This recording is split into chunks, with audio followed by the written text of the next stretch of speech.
안녕하세요. 오늘도 사연살롱을 찾아주셔서 감사합니다.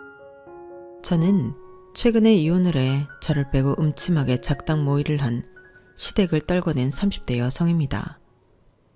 작당 모의란 2명 이상의 사람들이 모여서 어떤 것을 의논하거나 꾀하는 것을 말해요. 저는 제가 겪은 일들이 시댁 식구들의 철저한 계획에 의해 일어난 일이라고 생각해요. 시댁 식구들은 시댁 인간들은 저를 천천히 그리고 확실하게 나락으로 보내려 했죠.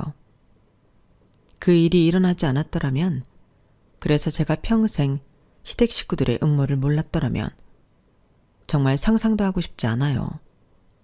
정말 끔찍했겠죠. 그런 의미에서 여러분들은 부부 사이의 가장 중요한 가치가 무엇이라고 생각하시나요? 예의, 존중이나 배려, 재력? 다양한 가치가 있겠죠. 저는 그 중에서도 신뢰라고 생각해요. 물론 앞에 나열된 가치들도 중요하죠. 하지만 가장 중요한 건 신뢰가 아닐까요? 신뢰는 믿을 신과 의뢰할 뇌를 써서 굳게 믿고 의지함을 뜻하죠. 어떤 포털 사이트에서는 신뢰를 상대의 행동이 호의적이거나 악의적이지 않을 것이란 믿음과 기대라고 하더군요. 또는 기대와 위험을 동반하는 개념이라고 설명하기도 하더라고요. 생각해보면 맞는 말이에요. 무조건적인 신뢰는 기대와 함께 위험을 동반하죠. 어떤 상황에서 어떤 이유로 뒤통수를 맞을지도 모르는 일이니까요. 하지만 그럼에도 부부의 관계에서 가장 중요한 가치는 신뢰라고 생각해요. 아무리 재력이 좋아도, 아무리 애정이 유별나도, 아무리 서로 예의를 차려도 신뢰가 없는 부부는 제대로 된 부부가 아니라는 생각이 들어요. 신뢰가 없는 부부는 의심을 하게 되겠죠. 그리고 그 의심은 같은 생활을 한다는 부부에게 전혀 어울리지 않는 단어 같아요. 같은 생활을 하는 사람을 신뢰하지 않는다는 거, 함께 사는 사람과 신뢰를 공유하지 않는다는 거, 그건 오버해서 말하면 적이랑 사는 것과 다르지 않다고 생각해요. 그만큼 중요하다는 거죠. 신뢰라는 게 말이에요. 그리고 신뢰하기 때문에 저절로 애정이 피어난다고 봐요. 신뢰하지 않는 사람을 사랑한다는 건 불안정하잖아요. 평온해야 할 결혼 생활의 불안이라니 생각만 해도 피곤하고 머리가 아프지 않나요? 그래서 저는 결혼생활 부부관계 중 가장 중요한 건 신뢰인 것 같아요. 그리고 이런 제 말에 많은 분들이 공감해 주실 거라고 생각해요. 신뢰를 바탕으로 하는 단단한 사랑, 그것을 다들 추구하신다고 생각해요. 그리고 그런 생각과 함께 전 후회하고 있어요. 조금 더 빨리 내가 이 가치를 알았다면, 내가 이 가치가 가장 중요하다는 걸 알았다면 그 지옥에서 더 빨리 벗어날 수 있었을 텐데 하면서 말이에요. 물론 이런 후회는 영양가가 없는 후회죠. 모든 후회가 되돌릴 수 없다는 것에서부터 피어나지만 말이에요. 자기 자신을 갉아먹는 후회는 하지 않는 게 좋잖아요. 저는 그런 생각을 하면서 되도록 후회하지 않으려고 해요. 요즘엔 늦었다고 할 때가 정말 늦었다는 표현을 쓰지만 늦었다고 할 때가 가장 빠를 때도 있는 거죠. 저 실은 너무 답답하고 갑갑한 마음에 사연을 보내는 거라 많은 분들의 응원이 필요하거든요. 그러니 지금부터 힘내서 사연 시작할게요. 저는 제주도의 한 과수원집 딸로 태어났어요. 제주도니 운현과 나무를 재배해요. 감귤이나 망감류 같은 것들이요. 노지 감귤은 평수가 4,800평 정도 될 거예요. 거기다 하우스 재배도 같이 하고 있어요. 그러니 과수원을 물려받은 저희 부모님만 하시는 게 아니라 외가 쪽 친척들도 함께 일을 해요. 삼촌들부터 이모들, 이모부들이며 제 또래 젊은 조카들도 일을 도와주고 있어요. 특히나 제 또래 젊은 조카들이 도움이 많이 되고 있어요. 젊은 조카들이 일을 돕기 시작하면서 인터넷 주문도 늘렸고 귤 따기 체험도 조카들이 일을 도와주면서 시작하게 되었죠. 그뿐만 아니라 귤로 만든 척이나 잼을 판매하기도 하고요. 그리고 요샌 굿즈 같은 것들도 만들어 판매해서 수입이 크게 늘어났어요. 그때 제가 대학교를 다닐 때였어요. 그때부터 사업이 커지게 된 거죠. 그래서 제가 이런 이야기를 친구들이나 대학 동기들, 주변 사람들에게 하면 그럼 너 귤 수저네, 부자네 부자 하면서 놀리기도 했죠. 지금도 그런 소리를 듣고요. 하지만 저희 친정이 넉넉해진 건 젊은 조카들이 투입되면서, 그러니까 최근의 일이에요. 그전에는 제주도의 흔한 감귤 농장 중 하나였죠. 아니, 어쩌면 그 농장들 중에서도 유행을 따라가지 못하는 특색 없는 농장이었어요. 그러니 저는 삼시세끼는 꼬박꼬박 챙겨 먹을 수 있는 정도의 유년 시절을 보냈어요. 하지만 저희 집에 한번 위기가 있었는데요. 저에게 5살 많은 오빠가 있는데 오빠가 고등학교를 진학할 시기에 아버지가 전세 사기를 당해서 크게 빚을 진 적이 있었어요. 그때 과수원 일부를 팔아야 한다느니 지금 살고 있는 집을 팔아야 한다느니 심각한 말이 오고 갔죠. 결국엔 과수원을 팔지 않고 살던 증조할머니 때부터 살던 2층짜리 주택을 팔아 저희는 28평 작은 집으로 이사를 갔어요. 그리고 오빠와 제가 방을 같이 써야 했죠. 방이 3개였지만 한 방은 농사를 지을 때 필요한 물건을 넣어놓을 창고로 써야 했거든요. 그래서 오빠 나이 16, 제 나이 11살 때 서로 각자의 이유로 큰 고민에 빠진 거예요. 사실 저와 오빠가 친하긴 했지만 방을 공유할 정도로 허물없진 않았거든요. 그리고 5살이나 많은 오빠니 전 오빠를 종종 무서워하곤 했고요. 그래서 저도 유쾌하지 않았고 오빠도 그랬어요. 그런데 오빠가 가족끼리 저녁을 먹는 자리에서 자기의 계획을 이야기했어요. 저 육지로 갈게요. 경상도에 기숙사형 공업고등학교가 있는데 거기로 갈게요. 기숙사라 안전할 거고 기숙사에서 공부만 할 테니 따로 돈 드는 것도 없어요. 그리고 거긴 방학 때도 있어도 된대. 짐 뺄 필요 없대요. 그리고 어차피 지민이랑 방 같이 쓰면 지민이도 불편하고 저도 공부하기 불편하잖아요.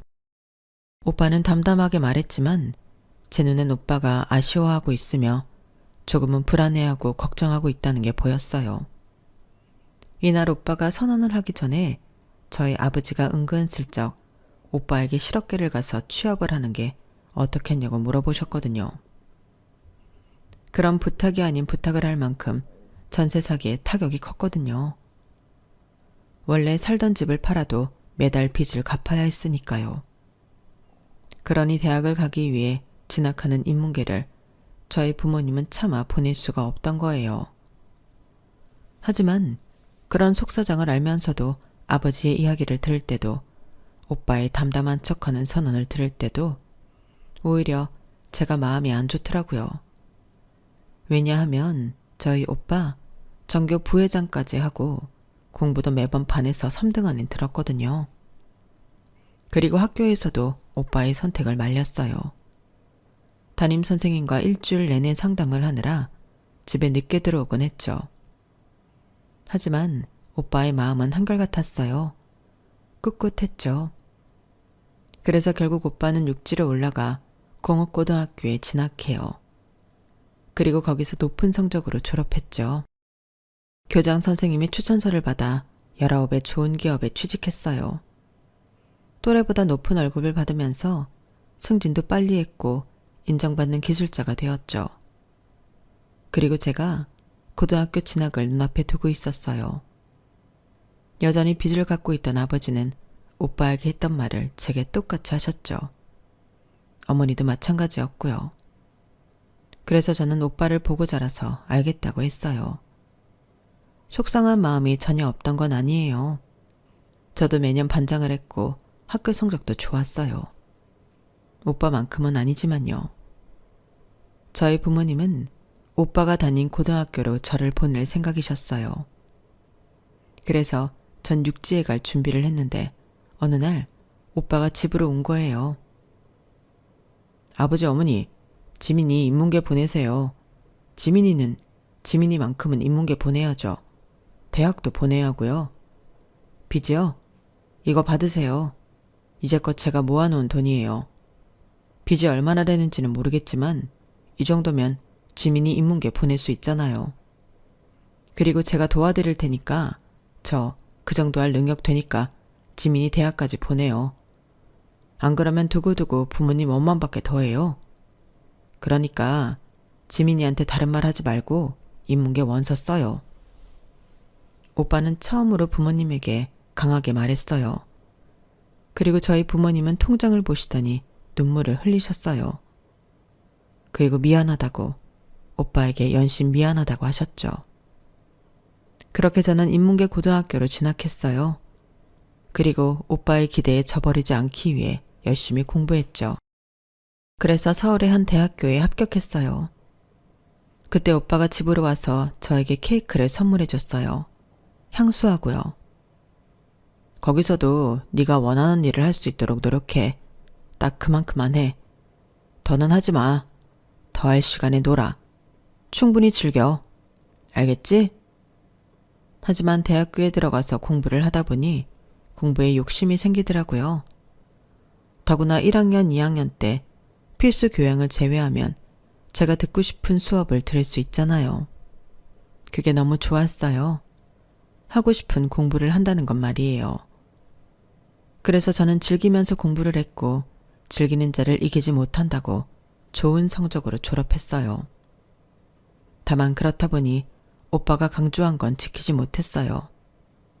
오빠가 분명 충분히 놀라고 그랬잖아요. 그러면서 좋은 인간관계를 만들려고 했거든요. 하지만 전 동기들과 피상적인 관계만 유지할 뿐 진정한 친구가 되지 못했고 동아리도 하나도 들지 않아서 동아리 친구도 없었어요. 혼자가 편하더라고요. 대학생이 되니 혼자서 밥 먹는 걸 이상하게 쳐다보지도 않고요. 그래서 공부도 혼자, 밥도 혼자서 먹었어요. 여행도 혼자서 하고요. 거의 모든 걸 혼자서 했죠. 취업 준비도 혼자서 했어요. 혼자 인터넷에서 정보를 찾아보면서 준비를 했죠. 그리고 덜컥 한 회사에 합격해 입사를 하게 되었어요. 제가 입사한 회사는 잡지사였어요. 잡지사에서 홍보 업무를 담당했죠. 홍보는 기업 PR, 언론 홍보, 사내 홍보가 있는데요. 저는 그 중에서 언론 홍보 쪽의 업무를 많이 받아서 기자와 접대를 해야 하는 경우가 있었어요. 주로 식사나 음주를 하는 게 일반적인데 가끔 골프를 통해 접대를 할 때도 있었어요. 그러다 보니 저도 골프를 배우기 시작했죠. 골프는 어렵진 않았어요. 제가 실은 운동을 좀 하거든요. 수능을 공부했을 때도 대학 시절에도 운동은 늘 꾸준히 했어요. 수영은 초등학생 때부터 해서 수준급으로 하고요. 러닝은 머리가 복잡할 때마다 해요. 헬스도 성인이 되고 나서 배우기 시작했고요. 그래서 골프를 배우겠다고 마음을 먹는 게 어렵지 않았어요. 하는 것도 어렵지 않았고요. 그리고 제가 골프를 배우고 있다고 하자 기자분들이 굉장히 좋아했어요. 다음에 같이 라운딩 가자고 웃으면서 말했죠. 그리고 황금 같은 주말에 라운딩 접대가 잡혔어요. 저는 황금 같은 주말을 빼앗긴 것에 조금 여의받기도 했지만 처음 가보는 라운딩에 설레기도 했어요. 제 사수와 저, 기자님 두 분이 근교한 리조트로 라운딩을 갔어요. 거기서 남편을 만났어요. 저는 맨 처음에 남편이 저희 팀 캐디로 와서 캐디인 줄만 알았어요. 남편은 저희 팀 옆에서 저희 짐을 들어주고 여러 코칭을 해줬죠. 코칭을 해주는 게 남달랐어요. 골프에 대한 지식이 깊어 보였죠. 그리고 저를 제외한 나머지 사람들도 남편이 잘한다며 팁을 주기도 했어요.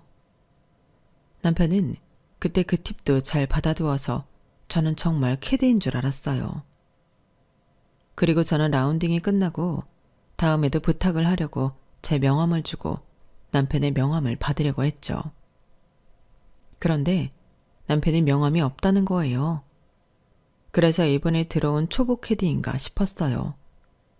그러면서 그런데도 아시는 게 많은 것 같다고 제가 칭찬도 했죠. 그리고 남편은 제 번호로 전화를 걸어 자기 번호를 알려주었어요. 그리고 헤어지게 되었죠. 그리고 저는 몇 번의 라운딩 접대가 있어 그 리조트를 갔고 그때마다 남편은 없었어요.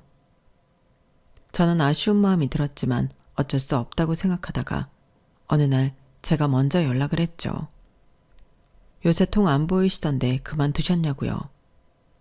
그러니까 남편이 매일 가는 게 아니어서 그렇다고 답장이 오더라고요. 그래서 제가 아쉽다고 몇 번 갔는데 없어서 연락드렸다고 하니까 아쉬우면 만나자는 거예요. 그때가 밤 9시였어요. 제가 황당해서 지금요? 라고 물으니 회사 근처 헬스장에 있다고 해요. 커피 한잔 할래요? 묻길래 일단 나가봤어요. 그러니 남편이 운동복 차림으로 커피를 마시며 기다리고 있더라고요. 여름이어서 저는 시원한 커피를 시켰어요. 그렇게 저희는 시원한 음료를 마시면서 대화를 나누었죠. 골프 이야기를 주로 했어요. 그러다 운동 이야기를 하고 회사 이야기도 잠깐 했죠. 그러다 자연스럽게 카페가 있는 건물 5층에 있는 스크린 골프장에 가서 골프를 쳤어요. 한 경기가 빠른 속도로 끝난 것 같았어요. 아쉬운 마음이 들었죠. 그래서 그 다음 날에도 만났어요. 그 다음 날에도 만나서 골프를 쳤고 서로 자세를 봐주기도 하고 끝나면 커피를 마시고 밥을 먹을 때도 있었죠. 그렇게 저희는 한 달 동안 친구로 지내다 연인이 되었어요. 그리고 연인이 되자 남편이 말하더라고요. 자기는 캐디가 아니라 사실 그 리조트가 아버지가 하시는 사업이라고요. 주말에 가끔 도와서 이것저것 하는 것일 뿐 캐디가 아니라고요. 그 이야기를 듣고 처음엔 무척 놀랐죠. 그 리조트 규모가 상당하거든요. 사람들도 많이 가고요. 속으로 땡 잡았다 싶기도 했어요. 그런 제 속을 들킨 건지 남편이 웃더라고요. 그러면서 자기는 일반 회사원이고 아버지 사업엔 관심이 없다고 말했어요. 유산도 물려받을 생각이 없다고요. 그리고 유산이라고 할 것도 없다고 하더라고요. 겉만 으리으리해 보이지 속은 텅텅 비었대요. 그런 말을 하면서도 남편의 옷은 늘 고가였어요. 차도 외제차였죠. 사실 처음에 캐디라고 생각했을 때도 부자일 것 같았어요. 왠지 캐디는 취미로 하는 사람 같았죠. 왜 사람이 귀티가 난다고 할까요? 그런 사람이에요. 그래서 많이 겸손하구나 이렇게 생각했어요. 그런 남편과 저는 2년을 연애했어요. 연애하면서 다툰 적은 거의 없어요. 둘 다 속에 담아놓지 않는 편이라 거슬리거나 짜증이 나거나 서운한 게 있으면 곧바로 말했어요. 게다가 서로 인정이 빠르거든요. 그래서 사과도 빨랐죠. 그리고 제가 결혼을 결심하게 된 건 남편은 제 빈틈을 채우는 사람이었기 때문이에요. 사실 저희 친정이 시골이지만 가부장적이지 않아 제가 요리에 취미가 없어요. 좋아하지도 않고 잘 하지도 못해요. 오히려 요리는 저희 오빠가 잘해요. 섬세한 편이거든요. 반면에 저는 운전하는 걸 좋아해요. 그래서 남편 회사까지 태워다주고 데리러 가는 일을 많이 했어요. 남편이 회식이 있는 날에도 시간이 되면 데리러 갔죠. 여행을 할 때도 제가 운전하고요. 남편은 운전이 좀 지루하다고 하더라고요. 그리고 저희는 운동도 같이 했어요. 수영이며 골프며 러닝이며 이런 취미가 같다는 것도 서로의 틈을 메워주는 것 아니겠어요? 그리고 결정적으로 저는 남편이 화목한 집에서 태어난 것이 좋았어요. 남편은 아버지, 어머니, 남편, 시누이 이렇게 4식구인데요. 연애 중에 종종 식사에 초대해줘서 간 적이 있어요. 거기서 저는 무척 즐거웠어요. 호탕하고 재미있는 아버지, 귀엽고 소녀 같은 어머니, 예의 바르고 똑 부러진 시누이. 저는 남편의 가족이 참 마음에 들었어요. 남편이 바르게 자란 게 가족 덕분이라는 생각이 절실히 들었죠. 그렇게 저희는 별다른 프로포즈 없이 상견례 날짜를 잡았고 결혼식을 올렸고 부부가 되었어요. 결혼 생활은 흠집 잡을 게 없었어요. 화목한 친정, 화목한 시댁, 저에게 잘하는 남편. 어디서 불만을 찾을래야 찾을 수가 없었죠. 게다가 저희 시돈집을 구하는데 시댁은 신축 아파트로 가라며 1억을 보태주셨어요. 그리고 친정은 대결이라도 하듯 TV와 침대, 소파를 모두 고급으로 선물해 주셨어요. 그 덕분에 저희 부부는 신축 아파트에서 좋은 가구를 두고 살았죠. 심지어 남편의 외제차도 있어서 부자가 된 것 같았어요. 그리고 저희 시댁은 석 달에 한 번꼴로 강원도 좋은 펜션으로 놀러 가거나 가까운 해외로 여행을 가기도 했어요. 그리고 정이 많은 시어머니는 제게 꽃을 사주시거나 고가의 화장품을 선물해 주시기도 했죠. 시아버지는 거의 매달 시댁 식구가 모여 외식을 하는 자리에 늘 계산을 하시고 든든한 모습을 보여주셨어요. 그리고 제 국산차를 보시더니 지금 이런 차를 타는 사람이 있냐며 나중에 당신이 바꿔주겠다고 호언장담을 하셨죠. 그 말씀이 저는 무척 감사했어요. 그리고 저는 시댁살이가 없었는데요. 가령 시댁에만 가면 부엌에서 못 빠져나온다거나 자꾸 시어머니가 며느리를 부른다거나 그런 일이 없었어요. 시누이는 어땠냐고요? 시누이도 마찬가지였어요. 제가 시누이랑 나이가 동갑이거든요. 그걸 알고 시누이는 좋은 친구가 생겼다며 좋아했고 저희는 정말 친구처럼 지냈어요. 가끔 만나 카페에 가서 수다도 떨고 체형도 비슷해서 옷도 함께 공유해서 입기도 했어요. 잘 안 입지만 깨끗한 옷을 서로 주기도 했고요. 그러니 못된 시누이도 제 이야기는 아니었어요. 시댁 식구들은 서로 모두 존중했죠. 감정적으로 상할 일이 전혀 없었어요. 저는 그런 여유가 부유에서 온다고 생각했어요. 부유한 데서 오는 여유가 품위를 맞는다고 생각했죠. 제가 시댁이 얼마나 버는지는 모르지만 저희 시부모님은 두 분이서 58평 아파트에 사시고 외제차가 2대가 있으세요. 그리고 저희 시누이는 시아버지 밑에서 일하면서 좋은 오피스텔에서 혼자 살고요. 남편은 아까 말씀드렸잖아요. 처음부터 평범한 캐디는 아닐 것 같았다고요. 그래서 저는 그런 시댁 식구들을 보면서 저희 친정 식구들에 대한 아쉬움이 생겼어요. 저희 부모님 빚을 다 갚아도 28평 아파트에 사세요. 그리고 햇볕에 탄 피부에 옷은 늘 시장 바닥에서 산 옷. 그러시거든요. 하지만 어쨌든 저희 친정 부모님도 과수원 사장님이잖아요. 그런데 왜 시댁 식구와 무엇이 다르길래 우리 친정 부모님은 늘 전전긍긍하고 볼품없어 보일까? 이런 생각이 자꾸 들더라고요. 그래서 솔직히 그땐 저희 부모님을 부끄럽다고 느끼기도 했어요. 처음으로요. 그러자 그런 부모님 밑에서 큰 저를 저희 남편과 시댁 식구들이 부끄럽게 느끼진 않을까 걱정이 들더라고요. 왜냐하면 저는 그때까지 명품을 사는 것도 어려웠어요. 외제차는 꿈도 못 꿨고 이렇게 좋은 아파트에 사는 것도 처음이었어요.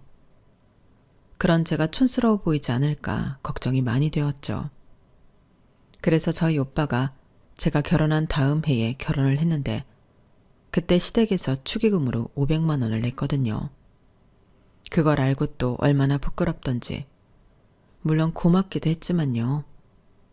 그리고 제 우려는 현실이 되었어요. 시댁 식구들이 제 옷을 트집 잡더라고요. 결혼을 하게 되면 시댁 식구들 행사를 가게 되잖아요. 그때마다 제가 일반 보세 옷을 입고 가니까 시댁 식구들이 처음엔 안 그러더니 이런 옷밖에 없냐면서 눈치를 주더라고요. 그래서 제가 시누이가 준 옷들이 거의 명품이라서 그 옷을 입고 갔어요. 그러니까 시누이가 콕 집어서 자기가 준 옷이라고 티를 내더라고요. 그때 시부모님 얼굴이 정말 저를 한심하다는 듯이 보셨어요. 그 표정을 잊지 못해요. 그리고 차를 바꿔주시겠다던 시아버지는 언제부턴가 차를 바꾸라며 돈도 웬만큼 버는 애가 국산차는 좀 그렇지 않냐며 잔소리를 하는 거예요. 그러면서 시댁에 올 때는 제 차를 끌고 오지 말라고 했어요. 외제차인 남편 차를 끌고 오라고 하더라고요. 그래서 저는 어쩔 수 없이 명품 옷을 몇 벌 샀어요. 그 비싼 가방도 사고요. 정말 결제를 하는데 손이 벌벌 떨리더라고요. 물론 제 형편에 명품을 사도 상관없죠. 하지만 전 그 가격을 주고 옷이나 가방을 사고 싶진 않았어요. 보세나 중저가 브랜드도 훌륭한 제품이 많잖아요. 그리고 차는 회사 출퇴근만 하는 용도로 변해버렸죠. 하지만 그마저도 시부모님은 탐탁해보지 않았어요. 너는 번다고 버는 애가 왜 그렇게 통이 작니? 돈은 써야 들어온다? 티끌 모아 티끌이야. 아직 애도 없는 애가 뭘 그렇게 아끼는지 다 부모 보고 큰 거지 뭐. 너 해외여행도 한 번도 안 가봤다며? 우리랑 간 게 처음이라며? 아니, 지 엄마 아빠가 농장 주면 뭐해? 니네 엄마 아빠는 대체 돈을 어디에 쓴다니? 다른 투자라도 하신대? 땅이든 건물이든, 그것도 아니면 죽어서 가져간대? 나는 아직도 상견례 때 생각난다. 그 추레한 옷에 얼굴은 새까맣게 타서는 여자한테 가장 중요한 건 피부야. 피부 관리는 평생 해야 한다. 너도 좀 다니라니까 왜 안 다니니? 가만 보면 너 사람 말 참 허스로 듣는다. 내 말이 말 같지 않아? 그럴 땐 제가 알던 시부모님이 아니었어요. 그렇게 호탕하고 재밌던 시아버지도 귀엽고 다정한 시어머니도 없었죠. 그리고 친구처럼 지낸 시누이도 그렇고요. 남편 또한 제 편이 아니었어요. 남편은 늘 뒤에서 상황을 지켜보며 제 편이 되지 않았죠. 그러면서 시부모님이 제게 한 소리를 할 때면 꼭 집에 돌아와서 핀잔을 줬어요. 그러게, 차는 내가 바꾸라고 했지? 그것도 장인어른이 준 거 아니야. 중고잖아, 중고. 참, 장인어른도 너무하시지. 그렇게 버는 분이 꼭 딸한테 자기 쓰던 차나 주고. 엄마 말이 아빠 말이 틀린 게 하나도 없어. 윗물이 맑아야 아랫물도 맑다고. 집에서 그러니 지금까지 네가 옷을 그런 걸 입고 다니지. 니네 엄마 아빠는 언제까지 시장통 옷을 입을 거래? 내 동생 결혼할 땐 제발 그런 거 입고 오지 말라고 해. 그렇게 입을 거면 오지 말라고. 가족들끼리 분명히 말 나온다니까. 우리 아버지 사장님이야. 그래도 사장님이야. 근데 네가 우리 아버지 체면 깎은 일이 한두 번이야? 그러니까 계속 말씀하시는 거라니까. 제대로 입으라고 제대로 좀. 애도 아니고 언제까지 말해줘야 해? 그리고 그것뿐만 아니라 시아버지는 40년 동안 사업을 일궈온 시아버지는 제대로 사업병에 걸려서 언제부터인가 제 일도 폄하했어요. 사람이라면 한 번쯤은 사업이란 걸 해봐야지. 사업이 제대로 인생을 알 수 있는 길이야. 나머진 다 헛방이다.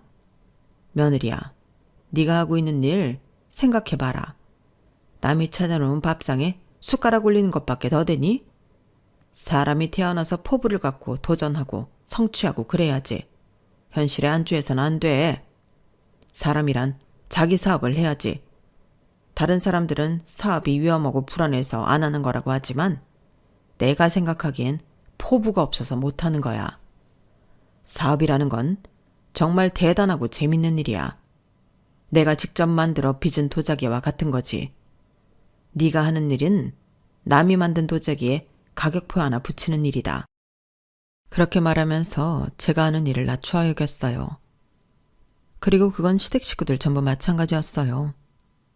저는 시아버지의 그런 조언이라고 할까요? 아니면 농설이라고 할까요? 아무튼 그 말들이 너무 지겨웠어요.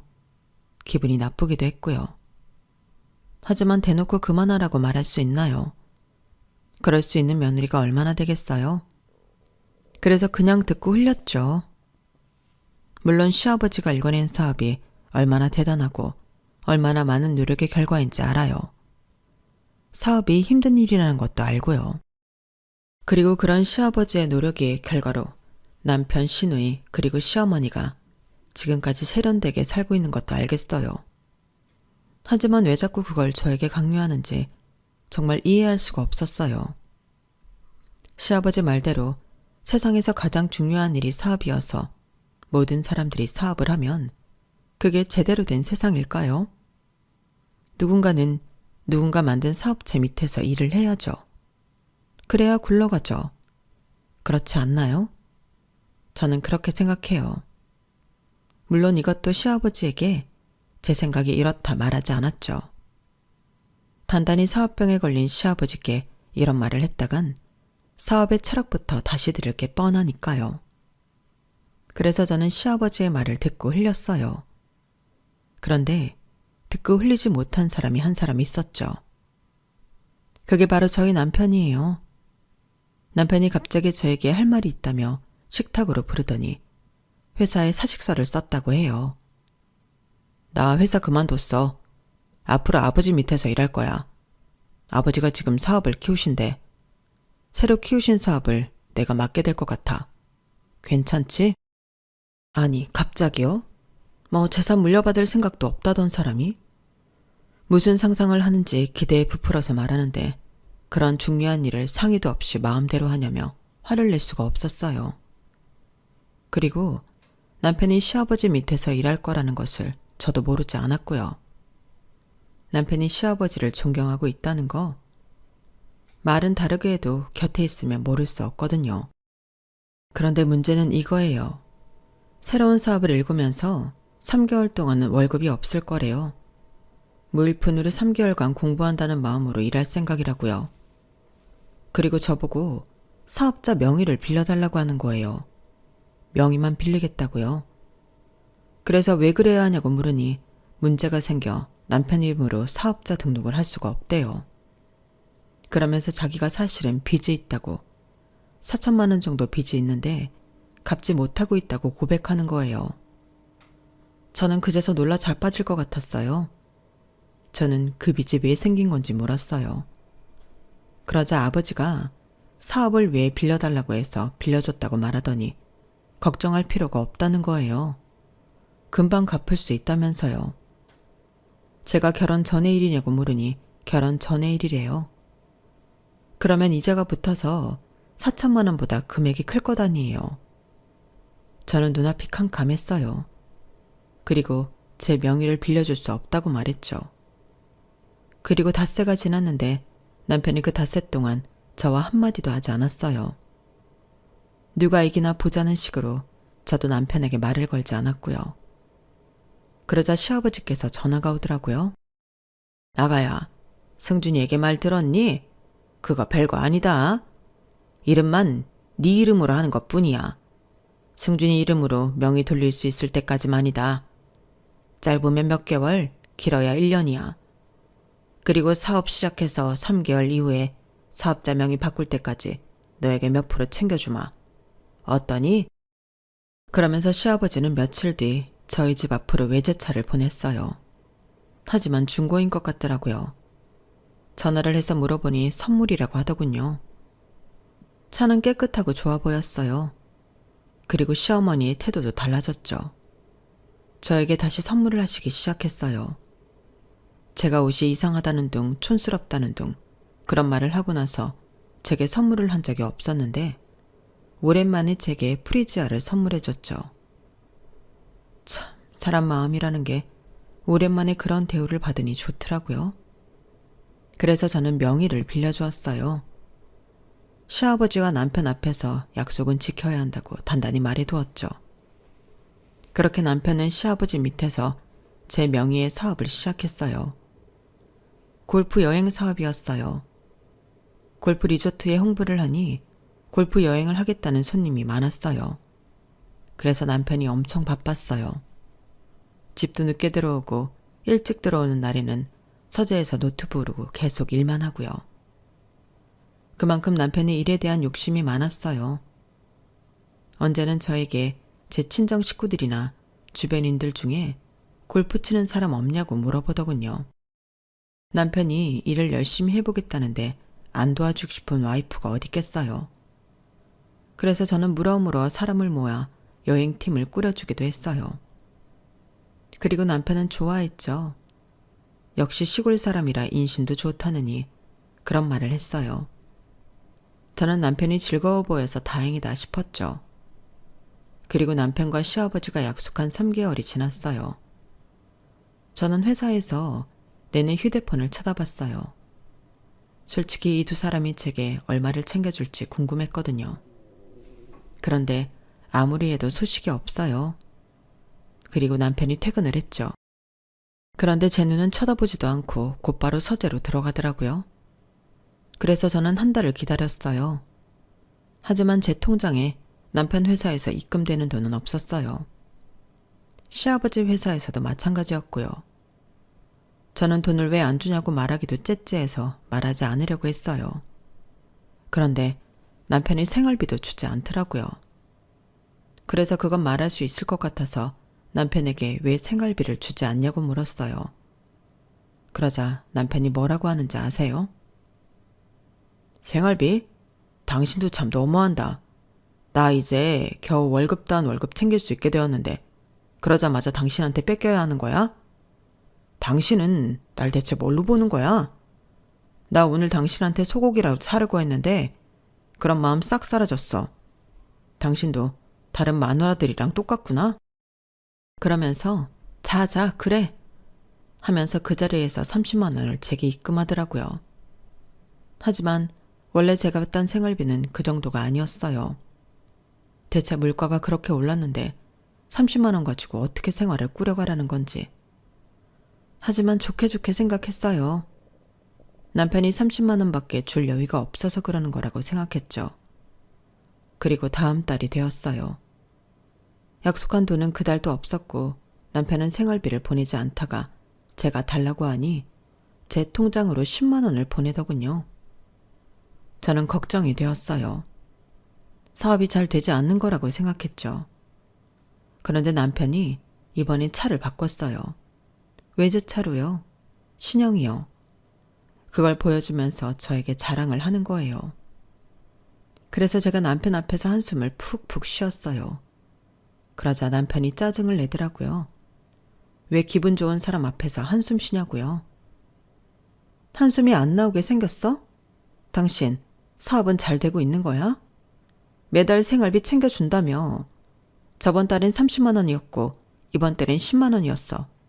다음 달엔 대체 얼마를 줄 건데? 대체 매달 얼마나 챙기길래 나한테 그만큼 주는 거야? 제대로 하는 건 맞아? 그리고 나한테 이야기한 빚은 해결됐어? 그거 다 갚았어, 이자까지? 그것부터 해결해야지. 지금 이걸 사는 게 맞아? 그 말을 듣더니 혼자 슝 하고 집에 올라가더라고요. 저는 어이가 없어서 차만 보다가 바퀴를 툭 차고 들어왔어요. 그리고 다음날 남편은 침대를 주문했는지 침대가 배송와 있더라고요. 남편이 퇴근할 때까지 문 앞에 두고 있었는데 남편이 낑낑거리며 침대를 들고 오더니 서재로 가져가요. 그래서 제가 뭐 하냐고 하니까 오늘부터 각방을 쓰자고 하는 거예요. 사실 저희 부부, 아니 연인일 때부터 관계를 자주 맺지 않았어요. 뜨거웠던 적이 없었죠. 그래서 지금은 리스 부부예요. 요샌 다들 흔하다고 하죠. 하지만 전 좀 답답해요. 저는 관계도 좋고 아이도 갖고 싶은데 남편이 늘 피하는 거거든요. 그런데 각방까지 쓰자니까 제가 너무 화가 나서 아이는 안 가질 거냐고 소리를 질렀어요. 그러자 남편이 아이 가질 생각 없다면서 가난을 물려줘서 뭐하냐는 뜬구름 잡는 소리를 하더라고요. 그러면서 침대를 조립하는데 뒤통수를 세게 치고 싶은 생각이 간절했어요. 그리고 어느 날 회사에서 근무를 하는데 인사팀에서 전화를 제게 돌렸어요. 들어보니 대부업이래요. 자기한테 빌린 돈 갚으라는 거예요. 그래서 제가 사람 잘못 봤다고 하는데도 한 30분을 내내 돈 달라고, 내가 신산 정보, 주변 정보 다 안다고 절 협박하더라고요. 그래서 전화를 끊었는데 그 다음 날에도 전화가 오고 그 다음 날에도 전화가 왔어요. 그때 쎄한 걸 느꼈어야 했는데 그때 하필 바쁜 시즌이어서 제가 그냥 넘겼거든요. 그리고 퇴근을 하고 집에 들어가려는데 비밀번호가 틀렸다는 거예요. 저는 당황했죠. 그래서 남편에게 전화하는데 받지도 않고 다시 비밀번호를 누르니 틀렸다고 하고, 그래서 문을 흔드니까 저희 집에서 사람이 나와요. 제가 당황해서 누구냐고 하니까 그 사람이 남의 집 문을 왜 이렇게 두드리냐고 짜증을 내더라고요. 608호 아닌가요? 608호 저희 집인데요. 아니, 대체 누구신데 저희 집에 계시는 거예요? 제가 당황해서 묻자 오늘 이사 온 사람이래요. 가뜩이나 이사해서 정신없는데 왜 이러냐고 저한테 되려 따지더라고요. 그래서 경비 아저씨를 불렀어요. 그러자 경비 아저씨가 당황한 표정을 짓더군요. 네? 608호면 오늘 새벽부터 이사 나가셨잖아요.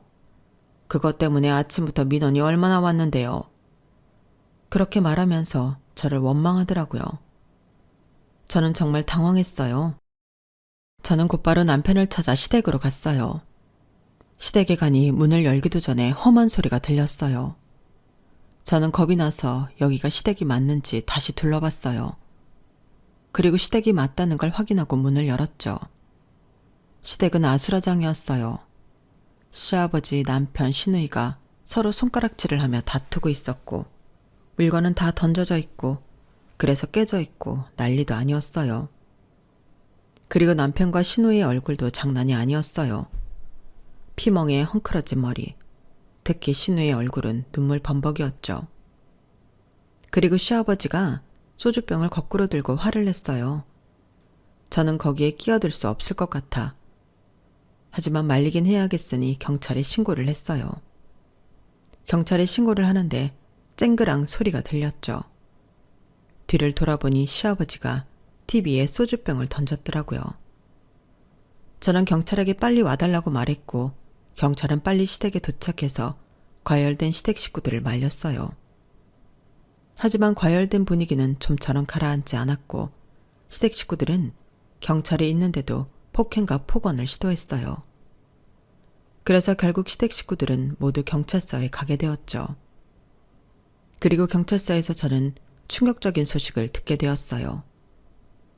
성공한 사업가로 알려진 시아버지가 신용불량자라는 사실, 남편의 빚이 사실 4천만 원이 아니라 2억 4천이라는 사실, 그리고 그 중에는 대부업에서 빌린 돈도 있다는 사실을 알게 되었어요. 그리고 시누이와 함께 남편이 코인과 주식을 하고 있으며 날린 돈이 수천만 원이라는 사실과 남편이 시어머니에게 생활비 카드를 줬다는 사실도 알게 되었죠. 그리고 오늘 일의 발단은 시어머니가 쓰는 남편의 카드가 정지되어서였어요. 시어머니가 쓰는 남편의 카드가 신용 문제로 정지가 되고 그 사실을 시어머니가 시아버지에게 말해 시아버지가 똑바로 안 하냐며 한 소리를 했고, 하필 그때 남편이 저 몰래 집을 팔아 이사를 하던 중이었어요. 고되고 힘든 마음에 남편은 시아버지에게 삐뚤게 말했죠. 그리고 그것에 열이 받은 시아버지가 주식과 코인으로 남편을 비난했고, 남편이 산 주식과 코인은 모두 하락세인 상태라 그게 싸움으로 번진 거였어요. 시누이는 남편과 같이 주식과 코인을 했기 때문에 싸잡아 욕을 먹었고, 시누이도 하락세이니 참지 않은 거였죠. 저는 총체적으로 난국인 이 상황을 어떻게 정리해야 할지 알 수 없었어요. 그래서 일단 시댁 식구들을 집으로 데려다 줬죠. 그리고 남편과 둘이 남았는데 제가 빚에 대해 물었어요. 정확히 그게 전부인지 말이에요. 그러니 그렇다고 대답하더라고요. 하지만 이미 깨진 신뢰여서 믿을 수 없었죠. 저는 몇 가지를 더 물었어요. 주식과 코인은 언제부터 했으며 왜 말하지 않았는지, 얼마나 많은 돈을 잃었으며 언제부터 그런 건지 말이에요. 사실 지금 생각해보면 물어보나 마나한 얘기들이에요. 하지만 그땐 정말 궁금했어요. 그런데 남편이 그 질문엔 대답해주지 않더라고요. 저는 결국 어디로 가면 되냐고 물었어요. 저희 짐을 어디로 뺐냐고요. 그러니 남편이 내비에 목적지를 찍더라고요. 가보니까 골목에 있는 빌라예요. 이름이 무지개 빌라. 대체 뭐가 무지개라는 건지 저는 이 모든 상황이 꿈 같았어요. 제가 주차를 하자 차에서 내리기도 전에 남편이 차에서 내렸어요. 그리고 저는 멀어져가는 남편의 뒷모습을 보며 이혼 소송을 결심했어요. 허름한 빌라에 보름을 살았어요. 그리고 고소장이 날아왔죠. 제가 그걸 부엌 식탁에 두었어요. 그리고 고소장을 본 남편은 저에게 울고불고 애원을 하더군요. 자기야, 내가 잘못했어. 나 지금 완전히 신용불량자 되어서 아무것도 못해. 당신 없으면 나 파산 신청해야 한다고. 이번 사업 정말 승산 있어. 할 수 있어. 나 정말 잘할 자신 있어. 내가 정말 잘할게. 이번에는 생활비 확실하게 줄게. 이거 정말 거짓말 아니야. 지금 당신이 나 버리면 나 정말 아무것도 못해. 내 이름으로 사업자 낼 수도 없는 판국에 내가 뭘 할 수 있겠어. 나 정말 죽을 것 같아. 생활비 안 준 거 내가 정말 잘못했어. 이 사업 잘 되고 있다니까. 그러니까 이혼은 그것만은 하지 말자. 내가 그 집 다시 찾아올게. 하지만 전 흔들리지 않았어요. 이제껏 정말 많이 고민했거든요. 이 사람을 안고 가야 하나 아니면 버려야 하나 고민 많이 했어요. 변호사에게 상담도 많이 받았고 저 심지어 이번 일로 정신과 상담도 받았어요. 그런데 그런 말을 들었어요. 부부관계에서 가장 중요한 건 신뢰가 아닐까요? 이제 남편을 믿을 수 없다면 그건 그 사람과의 모든 생활을 종료해야 한다는 마음의 소리 아닐까요? 어쨌든 선택은 본인이 하시는 거지만 전 사랑하는 인간관계에서 신뢰는 가장 중요하고 기본적인 거라고 생각해요. 그래서 저는 울고 있는 남편을 차갑게 바라봤어요. 그럴 수 있겠더군요. 내가 왜 당신 곁에 있어야 하지? 당신은 날 사랑한 게 아니야. 당신은 그냥 신용이 좋은 사람이 필요했던 거지, 처음부터. 대신 명의 빌려줄 사람이 필요했던 거지. 내가 신용불량자였다면, 파산 신청한 사람이었다면 당신이 날 만났을까? 사랑해서? 전혀 그럴 일이 없을 것 같은데. 그리고 얼마 전에 나한테 대부업으로부터 전화가 왔어. 당신 내 이름을 거기다가도 쓴 것 같더라? 그 내용도 소송에 들어갈 거야. 덕분에 나 회사도 쪽팔려서 못 다닐 것 같아. 제때 당신이 나랑 살면서 나한테 해준 게 대체 뭐지? 뭔데? 나는 도무지 모르겠어. 내가 결혼을 하고 얻은 게 뭘까? 자갱아 같은 거? 보름 전 당신이 이 집 들어가는 뒷모습을 보는데 알겠더라. 우린 이미 끝났어. 연애 때부터 뜨겁지 않아서가 아니라 최소한 당신이 처음으로 빚을 털어놨을 때 그때 이미 끝났어. 그때 당신은 나한테 미안하지 않았어. 그냥 명의를 빌려 해서 전전긍긍했을 뿐이야. 당신은 처음부터 날 사랑하지 않았어. 남편은 그 말에 부정하면서 내 다리를 붙잡고 사랑한다고, 정말 사랑했다고 말했어요. 그래서 저는 남편의 팔을 뿌리쳤어요. 그래? 그게 사랑이라면 처음부터 다시 배워.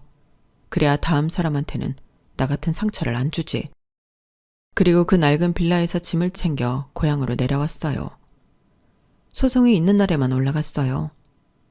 소송을 하는 동안에도 남편은 저만 보면 울었고 전 그 눈물을 악어의 눈물이라고 생각했어요. 그리고 전 승소했죠. 남편에게 재산이 거의 없고 솔직히 마이너스이기 때문에 얻어오는 건 없었으나 제 명의로 된 회사를 없애고 회사 이름으로 진 빚을 모조리 남편 쪽에 남길 수 있었어요.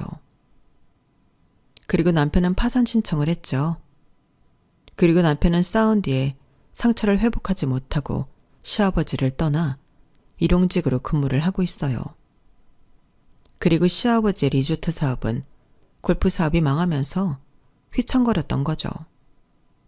그래서 신우이가 시아버지 투자자 중 한 집안의 며느리가 되었어요. 그렇게 치졸하게 작은 리조트는 겨우겨우 유지되고 있어요. 곧 투자자들에게 넘어가겠죠. 그리고 저는 제주도로 왔어요. 제주도 친정 부모님 댁으로 들어와 사업을 도와드리고 있어요. 아무래도 소문이 다 나서 회사는 못 다니겠더라고요. 그래서 차근차근 일을 배우고 있어요. 친척들과 귤을 이용한 음료와 베이커리를 주로 파는 카페도 운영할 계획이에요.